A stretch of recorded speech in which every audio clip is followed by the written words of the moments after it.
Hi everyone, welcome to my channel. Today I am going to deal with the topic nursing foundation, that is legislation and nursing practice. In introduction to nursing part 1 I have ended up I did the responsive to the nurse. So after that I am continuing with the legislation and nursing practice. So what is legislation? Legislation is nothing but the group of laws which has been followed in the nursing profession. So licensure is nothing. What is the meaning of it? Licensure is nothing but the meaning is to grant the license. So we the qualified nurses have the license so that which protects our nursing knowledge, skills and services. So next is good Samaritan law. This is very important law which is going to ask in the theory and the competitive exam questions. So what does it states or what is the meaning of this good Samaritan law? So legally protects the professionals providing emergency care like at the time of road traffic accident or bleeding. So it means that whenever you are, for example, when you are going on the road, when there is a sudden road traffic accident happens or bleeding happens to the patient. So what the knowledge you have, you go and help them, and after you will shift the patient with the help of ambulance to the nearby health center. So if the patient, suppose if he dies or if he gets any complications, then you are not responsible. So that it states that meaning of this good Samaritan law.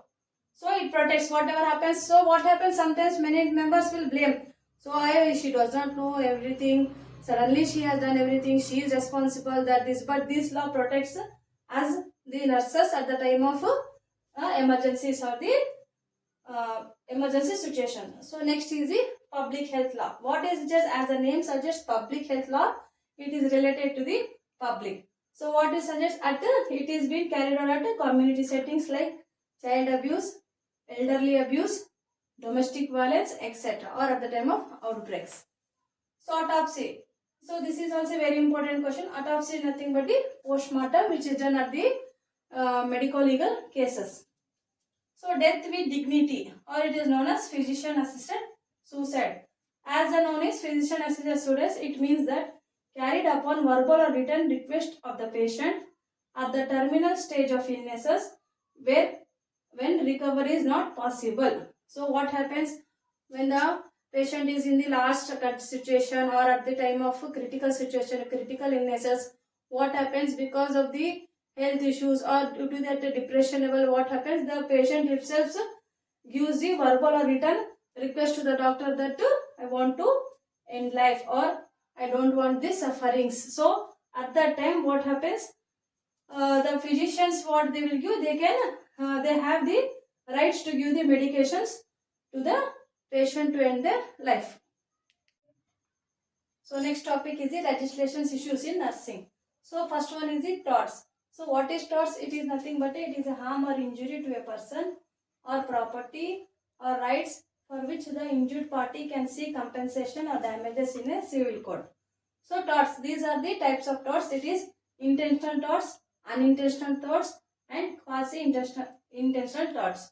So this intentional torts is again divided into assault, battery and false imprisonment. So again unintentional torts is divided into negligence and malpractice. So intentional torts, that is assault. What is assault? It is nothing but harming the patient or beating or hitting the patient under significant fear. Example like physical assault. So what is battery? Battery is nothing but touching the patient's body without consent from patient. Example slapping, pushing, pinching or pulling. False imprisonment is nothing but not sending the patient to meet his family members or friends. Unintentional thoughts. Intentional thoughts and unintentional thoughts is the difference. Intentional thoughts is nothing but they will have the intentions to harm the patient, but in unintentional thoughts they won't have the intention to harm the patients. It is negligence or malpractice. Negligence, what type of negligence? Like not caring the patient timely or giving reasons or not monitoring the patient's temperature, pulse rate. This comes under the negligence. Next is malpractice. So nurse willingly or knowingly does something harm to the patient. Example, transfusion of blood to wrong patient.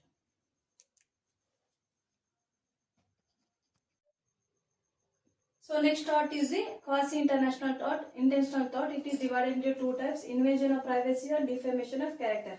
In invasion of privacy, as the name suggests, that the interference in the privacy or the personal matters. So the patient doesn't want anyone to interfere in his or her family or personal matters.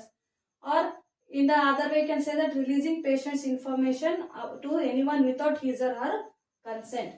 So next is defamation of character. As the name suggests, defamation is that which helps this reputation. So releasing false information about patient's character with which affects his reputation. Maybe in that it says the two types, that is slander or libel.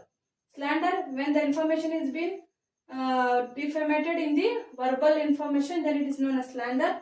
Libel, when it is been written, then it is known as libel. So informed consent, it is very important. Informed consent, as the name suggests, that informed consent is nothing but the consent is been taken before informing. Means that the consent is been taken of the patient. Before consent, the information of the patient condition, everything is been informed. So patient's agreement for a medical procedure or investigation after receiving complete information. After receiving the complete information, then only the informed consent of the patient is been taken, and he has the right to refuse the treatment. And who is responsible for the informed consent? The physician or surgeon has the right to obtain the consent. And the patient should be conscious. He should not be under any drugs, anesthesia or opiates. Why he should be conscious? Because when the doctor says, he should listen carefully and he has to understand what the doctor is saying.